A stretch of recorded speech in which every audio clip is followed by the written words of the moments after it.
All the students join the class. Quick, fast. Class will be started shortly.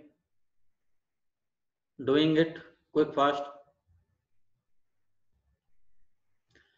Okay. Lecture start करते हैं. I will share the screen.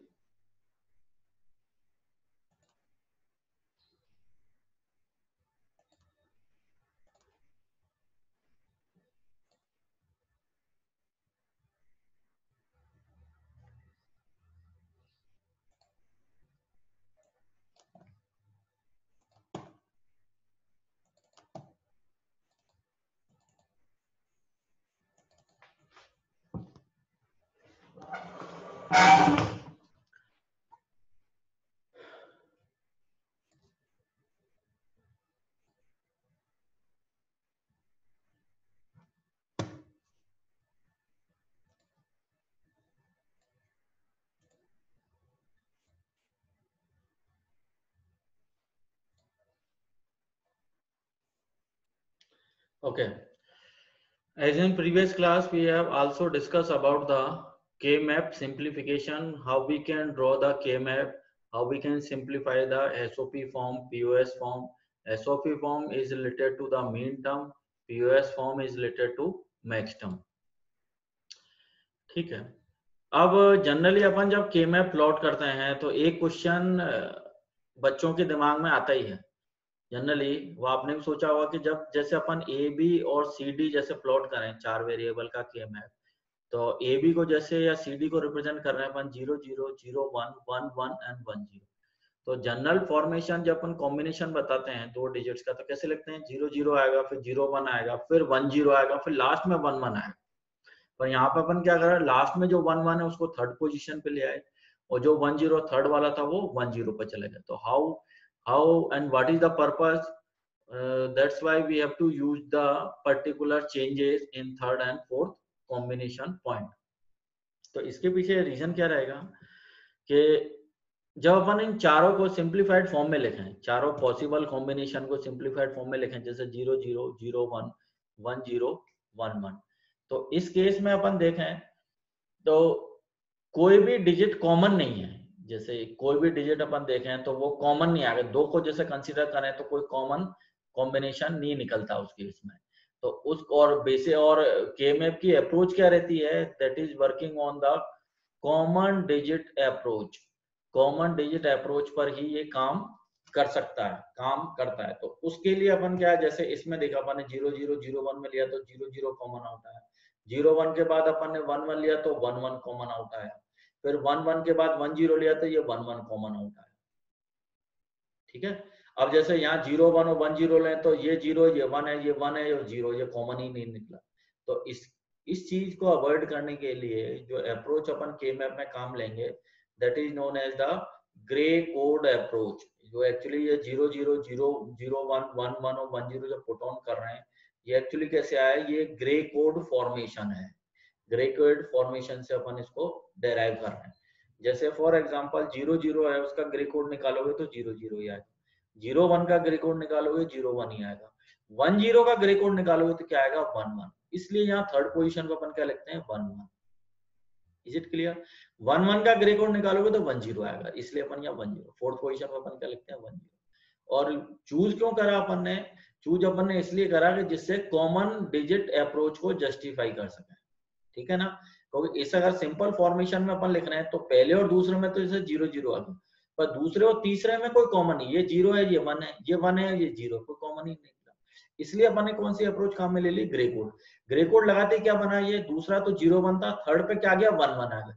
तो ये 1 और 1 ये common हो गए, और कॉमन अप्रोच ही एप्लीकेबल है के मैप में. That's why we have to using the Gray code approach. ये ग्रे कोड लगाते हैं, ग्रे कोड लगाने के बाद ही ये डिजिट्स क्रिएट होते हैं.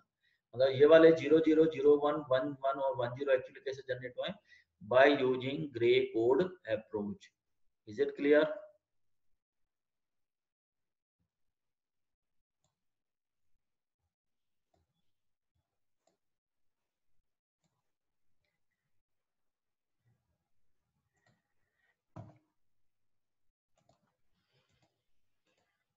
अब जैसे लास्ट क्लास में भी अपन ने के मैप से रिलेटेड काफी एग्जांपल सॉल्व करे। मैंने 2 क्लास है लगभग करीबन इसकी के मैप की ली है, एक और ये तीसरी क्लास है के मैप की।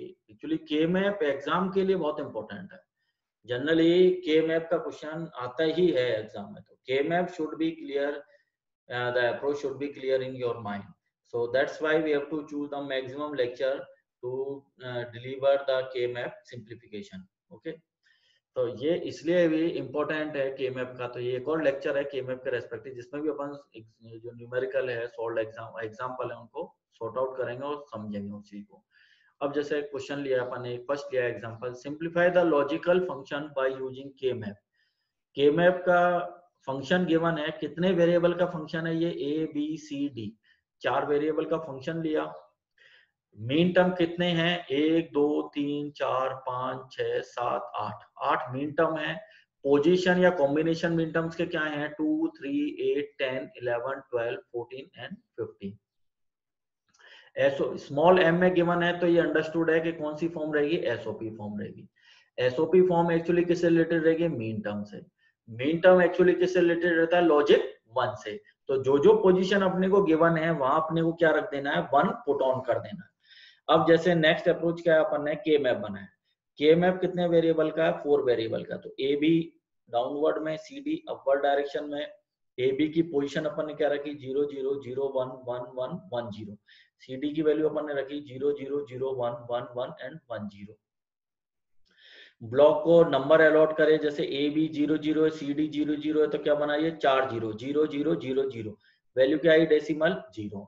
नेक्स्ट में क्या है, 0 0 0 1, ए बी पे 0 0, सी डी पे 0 1, तो क्या बना 0 0 0 1, डेसिमल वैल्यू 1। तो इस तरह से अपन ने ब्लॉक के नंबर एलोकेट कर दिए, 0 1 3 2 4 5 7 6 12 13 15 14 8 9 11 10।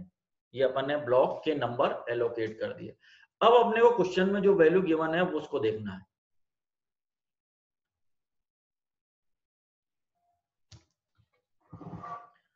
क्वेश्चन में जो वैल्यूज गिवन है या पोजीशन गिवन है उसको देखते हुए चलना है। तो उसमें पोजीशन कौन सी गिवन है,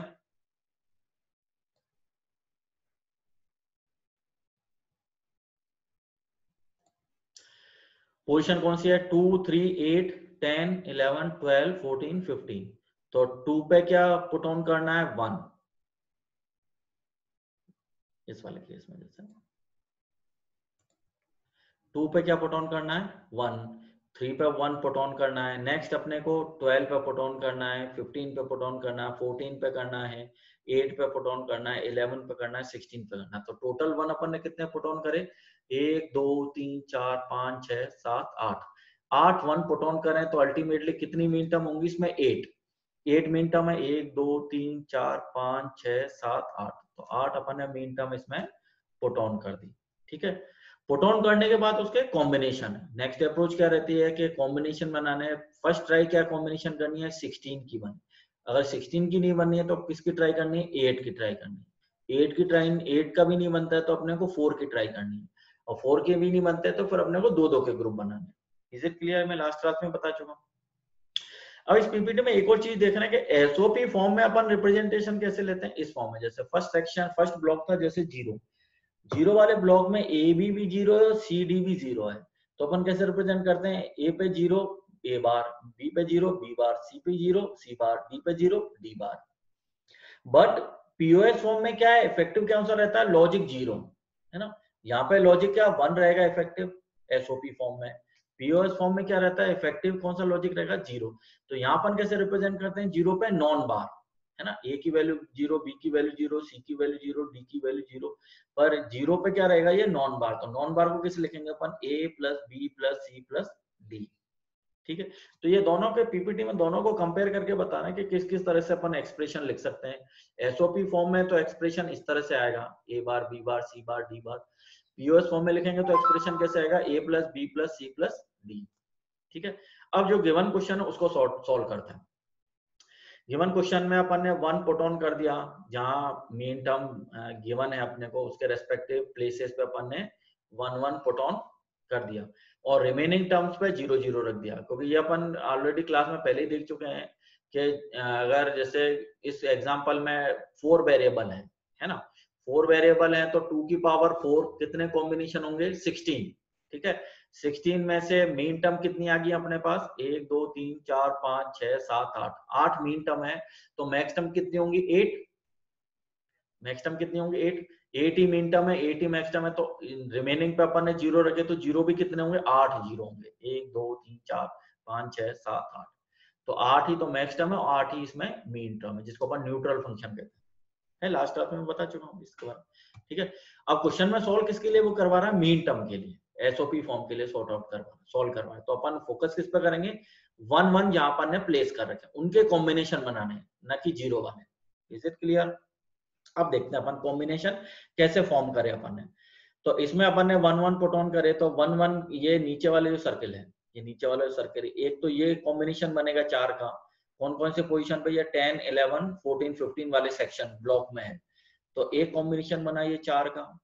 एक कॉम्बिनेशन ऊपर के 1 1 2 और नीचे के 2 1 1 कॉर्नर पे, अपर डायरेक्शन के 2 और नीचे के 2 डाउनवर्ड डायरेक्शन के, ठीक है। दो तीसरा कौन सा है, एक लेफ्ट में 2 का कॉम्बिनेशन कॉर्नर पे और एक राइट में 2 का कॉम्बिनेशन, तो अल्टीमेटली कितने कॉम्बिनेशन कितने ग्रुप बने इसमें 4, 4 ग्रुप 4 4 के ग्रुप बने, कितने बनेंगे 3, 3 ग्रुप बनेंगे और कितने कितने के कॉम्बिनेशन के 4 4 के, तो 4 4 के ग्रुप के 3 कॉम्बिनेशन अपन ने यहाँ बनाए। अब इनको कैसे अपन एक्सप्रेशन निकालेंगे कैसे सोल्व करेंगे वो बताता हूँ मैं तुम्हें, या केयरफुली देखो इसको। तो फर्स्ट अपन ने लिया ये सर्किल वाला, कौन कौन से पोजीशन पे, ये 10 11 14 15 वाले ब्लॉक में जो 1 1 प्रेजेंट है, 4 1 प्रेजेंट है, 4 1 का अपन ने कॉम्बिनेशन बनाया, इसको सॉल्व आउट करते हैं। तो अब इस कॉम्बिनेशन में ये कौन कौन सी हॉरिजॉन्टल रो इससे एलोकेटेड है, एक तो ये थर्ड वाली रो एलोकेटेड है, एक ये फोर्थ वाली रो एलोकेटेड है, ठीक है। तो थर्ड रो में ए और बी की वैल्यू क्या है 1 है, बी की भी वैल्यू 1 है। फोर्थ रो में ए की वैल्यू 1 है, बी की वैल्यू क्या है 0 है। कॉमन क्या निकल के आया ए की वैल्यू 1, ठीक है ना। हॉरिजॉन्टल डायरेक्शन में थर्ड और फोर्थ रो को कंपैरिजन करें तो कॉमन वैल्यू क्या निकल के आई ए की वैल्यू 1, और 1 पे क्या है लॉजिक इफेक्टिव रहेगा, तो ए पे अगर वैल्यू 1 है तो किससे रिप्रेजेंट कर देंगे ए से, तो that is A, that is ए, ठीक है। अब वर्टिकल देखो, वर्टिकल में कौन कौन सी रो एलोकेटेड है इसके साथ, इस वाले कॉम्बिनेशन में एक तो थर्ड रो एलोकेटेड है और फोर्थ रो एलोकेटेड है, ठीक है। थर्ड रो में सी और डी की वैल्यू क्या है 1 1 है, फोर्थ रो में सी की वैल्यू 1 है, डी की वैल्यू 0 है, तो कॉमन क्या निकल गया है सी की वैल्यू 1, थर्ड रो में भी सी की वैल्यू 1 है और फोर्थ रो में भी सी की वैल्यू 1 है, तो कॉमन क्या रहा सी इक्वल टू 1 के लिए क्या रिप्रेजेंट करते हैं सी, तो that is A into C, horizontal के लिए ए, वर्टिकल के लिए सी, तो A into C answer. Is it clear? अब देखो एक और कॉम्बिनेशन देखते हैं, ऊपर की साइड के 2 कॉम्बिनेशन और नीचे के 2 कॉम्बिनेशन, ठीक है, अपवर्ड डायरेक्शन के कॉर्नर और डाउनवर्ड डायरेक्शन के कॉर्नर। अब इसमें अपन देखें तो कौन से हॉरिजॉन्टल में कौन सी रो एलोकेटेड है, एक तो फर्स्ट रो एलोकेटेड है और एक फोर्थ रो एलोकेटेड है, ठीक है। फर्स्ट रो में ए की वैल्यू 0, बी की वैल्यू 0, फोर्थ रो में ए की वैल्यू 1, बी की वैल्यू 0, तो कॉमन क्या निकल के आया बी की वैल्यू 0, बी की वैल्यू 0 है तो उसको किसे रिप्रेजेंट करेंगे बी बार से, तो ये बी बार आ गया, first term B bar, horizontal के लिए क्या है बी बार आया। अब वर्टिकल के लिए देखें तो वर्टिकल के लिए थर्ड रो है और फोर्थ रो है, थर्ड रो में सी की वैल्यू 1, डी की वैल्यू 1, फोर्थ रो में सी की वैल्यू 1, डी की वैल्यू 0, कॉमन क्या निकला सी की वैल्यू 1, सी की वैल्यू 1 है तो कैसे रिप्रेजेंट करेंगे सी से, तो ये सी आ गया, तो B bar into C answer. B bar किसके लिए हॉरिजॉन्टल के लिए, तो सी किसके लिए है वर्टिकल के लिए, करेक्ट आंसर। नेक्स्ट एक और 4 का ग्रुप कौन सा है, ये वाला, लेफ्ट का 2 का कॉम्बिनेशन और राइट का 2 का, दोनों मिलके क्या बनेंगे 4 के कॉम्बिनेशन, 2 लेफ्ट के कॉर्नर वाले और 2 राइट के कॉर्नर के, ठीक है। अब इनसे कौन सी रो एलोकेटेड है हॉरिजॉन्टल डायरेक्शन में, थर्ड और फोर्थ, थर्ड रो में ए की वैल्यू 1, बी की वैल्यू 1, फोर्थ में ए की वैल्यू 1, बी की वैल्यू 0, कॉमन क्या निकल के आया ए की वैल्यू 1, तो दैट इज ए, ये ए आ गया। वर्टिकल देखो, वर्टिकल में फर्स्ट रो एलोकेटेड है और फोर्थ रो एलोकेटेड है, फर्स्ट रो में सी की वैल्यू 0, डी की वैल्यू 0, फोर्थ में सी की वैल्यू 1, डी की वैल्यू 0, कॉमन क्या निकल गया है डी की वैल्यू 0, डी की वैल्यू 0 दोनों रो में कॉमन है फर्स्ट और फोर्थ में, तो डी की वैल्यू 0 तो कैसे एलोकेट करते हैं उसको डी बार से, कैसे रिप्रेजेंट करते हैं डी बार से, तो हॉरिजॉन्टल में तो आ गया ए, वर्टिकल में आ गया डी बार, तो ए इंटू डी बार, तो final answer y equals to A C plus B bar C plus A D bar. ये अपना फाइनल सिंप्लीफाइड आंसर हो गया। अब इसमें अपन देखें तो टोटल सिंप्लीफाई करने के बाद टोटल टर्म कितनी आ गई अपने पास, 1 2 और 3, जबकि एक्चुअली मीन टर्म कितनी गिवन थी, 8, 1 2 3 4 5 6 7 8। तो ये इस के मैप का एडवांटेज है कि 8 टर्म को ये कितनी टर्म्स में ले आया, 3 टर्म है, तो सिंप्लीफाइड कर दिया। 8 टर्म से जितना लंबा चौड़ा अपन एक्सप्रेशन लिखते हैं उसकी जगह अपन ने सिंप्लीफाइड करके कितनी टर्म्स में लिख दिया, 3 टर्म्स में, और 3 टर्म्स अपना आंसर हो गया। So K-map is using for the simplification of the main term और max term expression. क्लियर हुआ?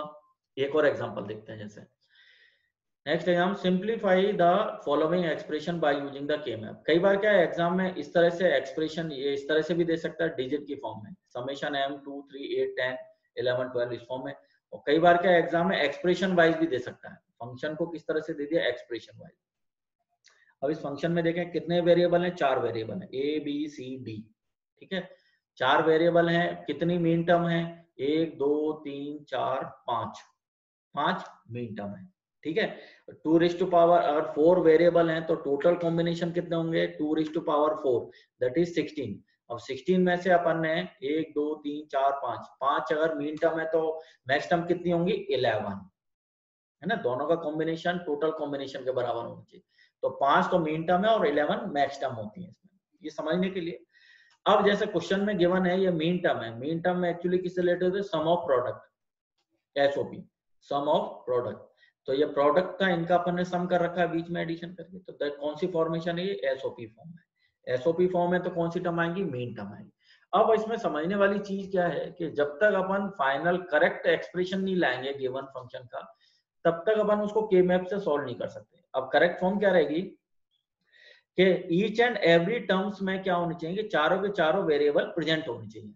अब जैसे इस वाले फर्स्ट टर्म को देखें, इसमें ए प्रेजेंट है, बी प्रेजेंट है, सी है, पर डी नहीं है इसमें, तो डी होना चाहिए। दूसरे में ए प्रेजेंट है, सी प्रेजेंट है, डी प्रेजेंट है, पर बी प्रेजेंट नहीं है।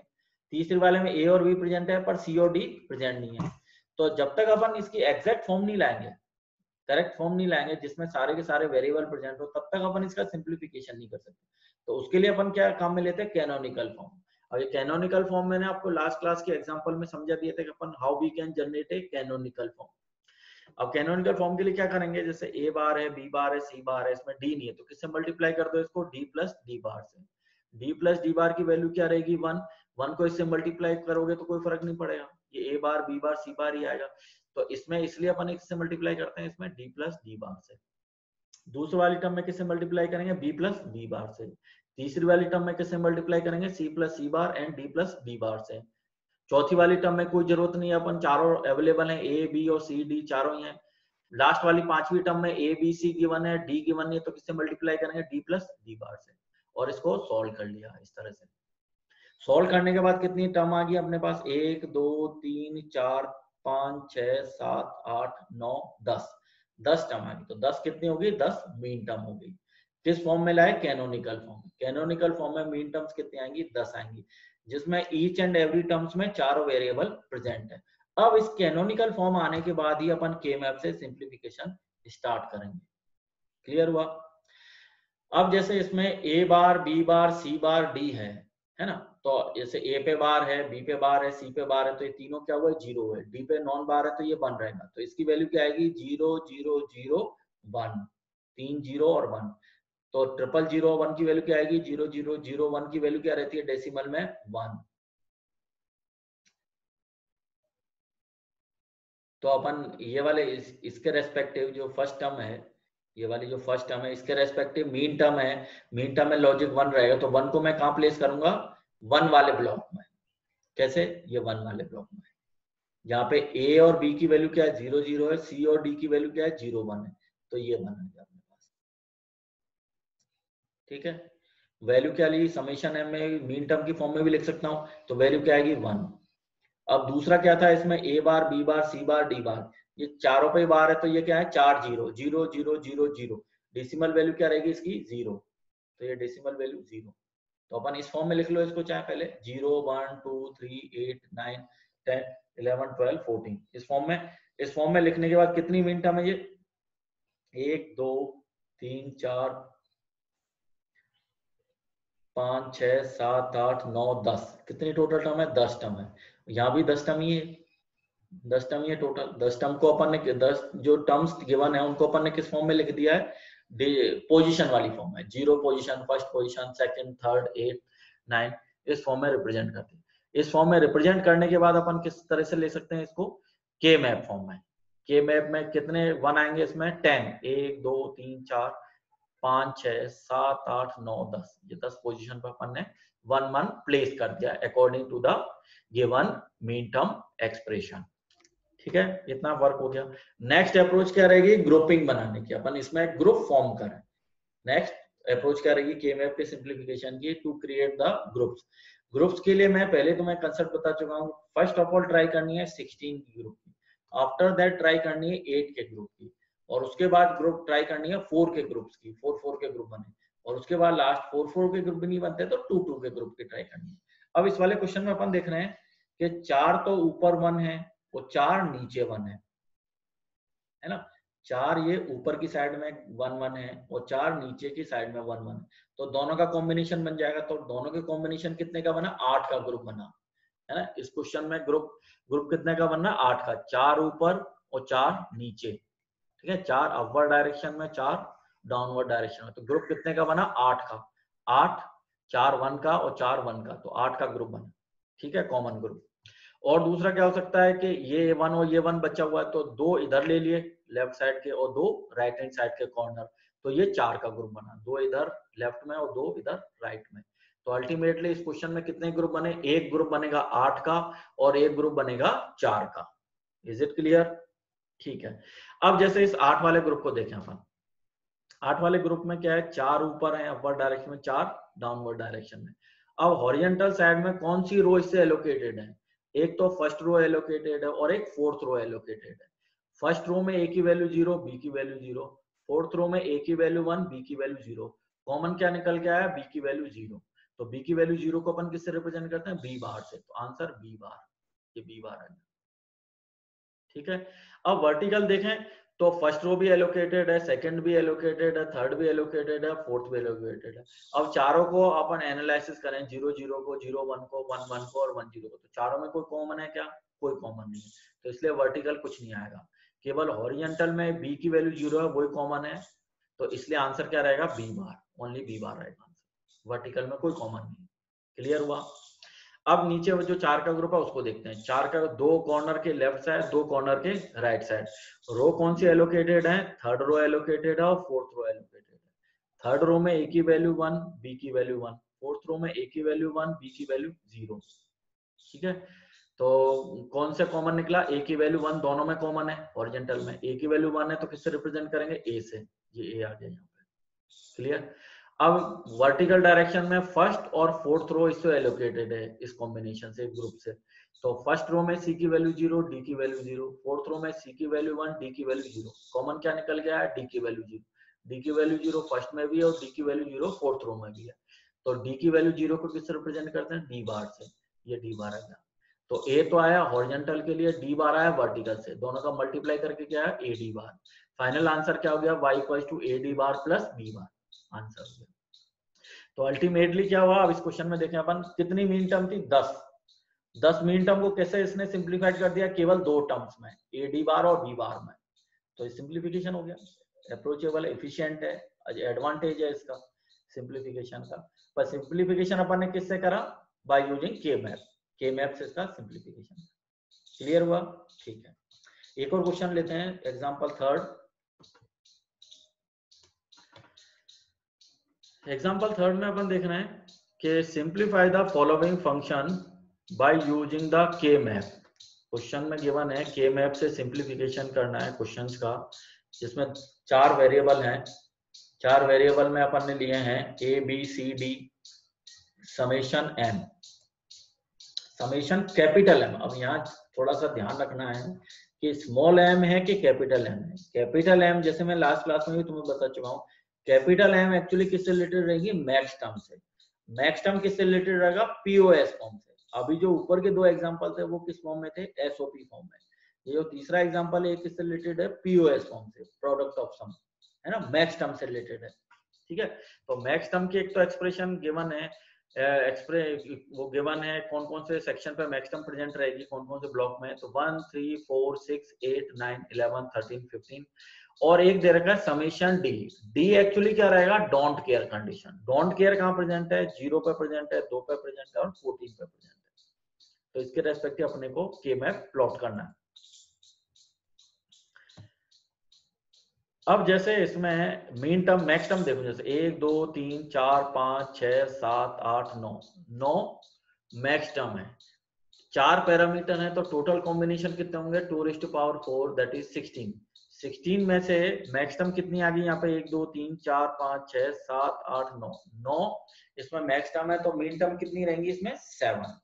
जनरल आइडिया के लिए अपने को पता रहना चाहिए, ठीक है। और डोंट केयर अपन ने कितने लगाए, 3 डोंट केयर प्रेजेंट करने में। अब इसमें अपन जानते हैं मैक्स टर्म के केस में या पीओएस की फॉर्म में इफेक्टिव कौन सा लॉजिक रहेगा, 0। मीन टर्म जैसे अपन देख रहे थे वहां पे इफेक्टिव लॉजिक क्या था, 1। तो जो अपन क्वेश्चन में गिवन था वहां 1 1 पुट ऑन कर रहे थे, जबकि मैक्स टर्म के केस में अपन पुट ऑन क्या करेंगे, 0। जो पोजीशन अपने को गिवन है इन पोजीशन पे पुट ऑन क्या करना है, 0। तो जैसे 1 3 4 6 इन पे अपन ने क्या पुट ऑन करा, 0 1 3 4 6 4 पे 6 पे सब पे क्या पुट ऑन करा, 0 0 पुट ऑन करा। डोंट केयर कहाँ पे प्रेजेंट है, 0 2 और 14 पे, तो 0 पे डोंट केयर प्रेजेंट कर दिया, 2 पे डोंट केयर प्रेजेंट कर दिया और 14 पे डोंट केयर प्रेजेंट कर दिया, ठीक है। अब मैं तुम्हें कई बार लास्ट क्लास में बता चुका हूँ, डोंट केयर का एक्चुअल मीनिंग क्या रहेगा कि ये हेल्प करेगा, it is helpful to making the group of 4, group of 8, group of 16 और ग्रुप ऑफ 2। मतलब ये हेल्पफुल किस में रहेगा, ग्रुपों को क्रिएट करने में। ये अपना इंडिविजुअल कोई ग्रुप नहीं बनाएगा, ये रिमेंबर रखना है अपने को। Don't care is using to helpful to making the group.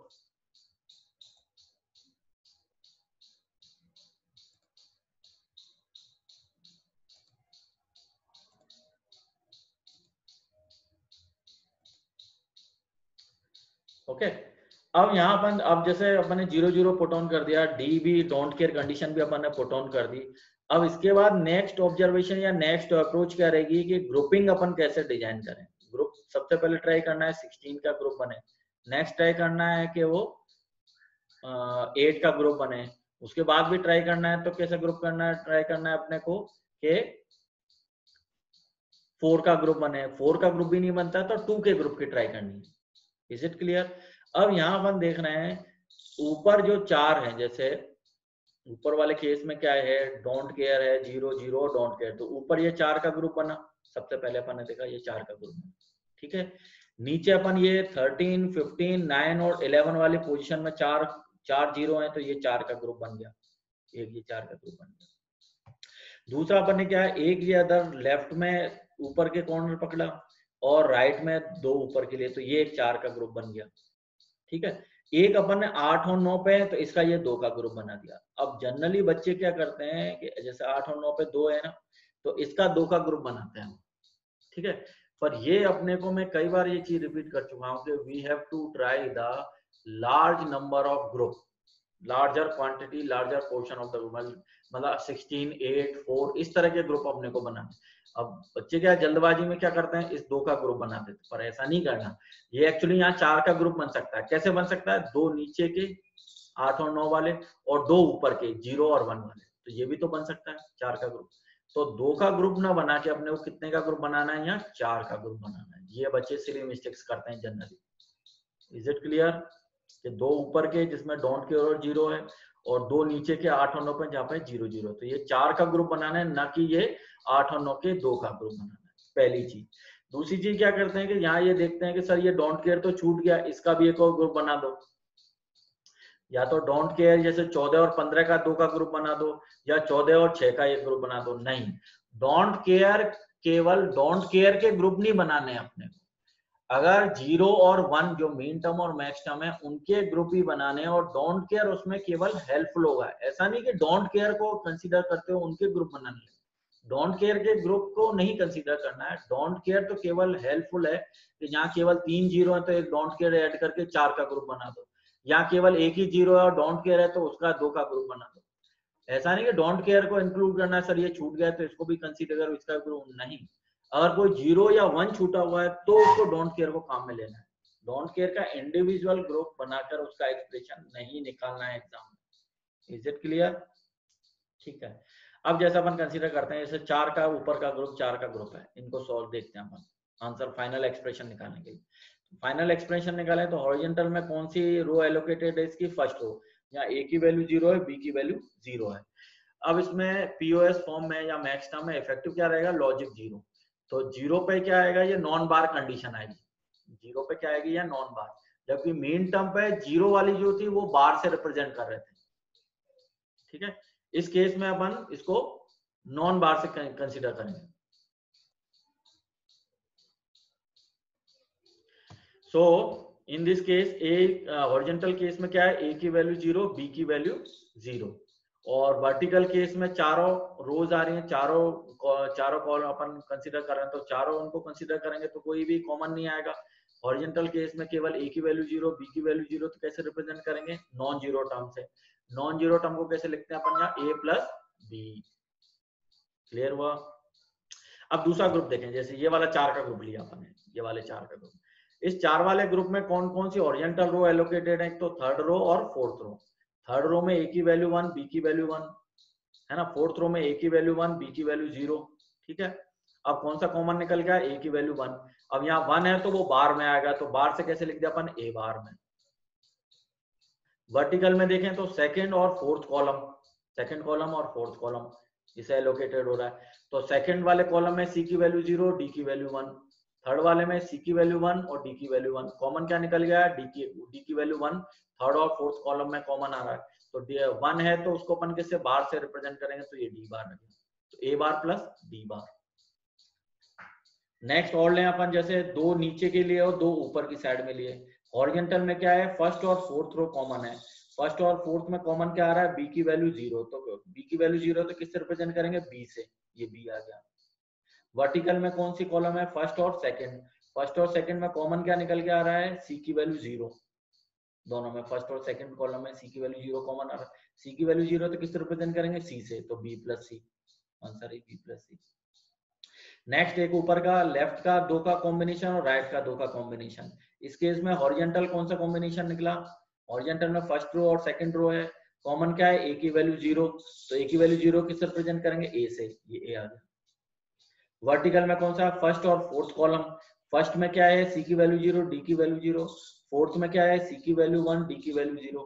Common क्या निकला? डी की वैल्यू 0, तो डी आ गया। तो A plus D. Final answer क्या है? A plus B into A plus D into A bar plus D bar into B plus C. क्योंकि प्रोडक्ट पीओएस क्या है? Product of sum. ये सम से इनका क्या कर दिया? प्रोडक्ट कर दिया, इनका मल्टीप्लाई। टर्म कितनी आई? 4। गिवन एक्सप्रेशन में कितनी टर्म थी अपने पास? 1 2 3 4 5 6 7 8 9। तो 9 को अपन ने किस में लिया है? 4 टर्म में रिप्रेजेंट कर दिया। 9 टर्म थी, उनको अपन ने किस में रिप्रेजेंट कर दिया? 4 term. That is the advantage of. ठीक है, अब ये है कि जो मैंने जैसे तुम्हें 2-3 क्लासों में जो इसके बताए हुए हैं, 2-3 क्लासों में जो तुम्हें समझाया हुआ है कि के मैप के क्वेश्चंस को किस तरह से सॉर्ट आउट करना है, किस तरह से सॉल्व करना है। ठीक है, और प्रैक्टिस करनी पड़ेगी बेटा। इनकी जितनी ज्यादा तुम प्रैक्टिस करोगे, जो पीडीएफ बताई हुई है, जो बुक्स बताई हुई है, उनकी प्रैक्टिस करो। सॉल्व्ड एग्जांपल की के मैप की प्रैक्टिस करोगे तो उतनी ज्यादा इसमें कमांड तुम्हारी आती जाएगी। प्रैक्टिस किए बिना इसमें कमांड नहीं आएगी, और क्वेश्चन 100% आता है के मैप से। इसीलिए मैंने के मैप को बहुत स्लो में और बहुत ही इजी वे में इसको समझाने की कोशिश करी है ना। तो क्वेश्चन सॉर्ट आउट करो, सॉल्व करो, जहाँ कोई इश्यू आता है, कोई प्रॉब्लम आती है तो मुझसे डिस्कशन करो। Okay, thank you.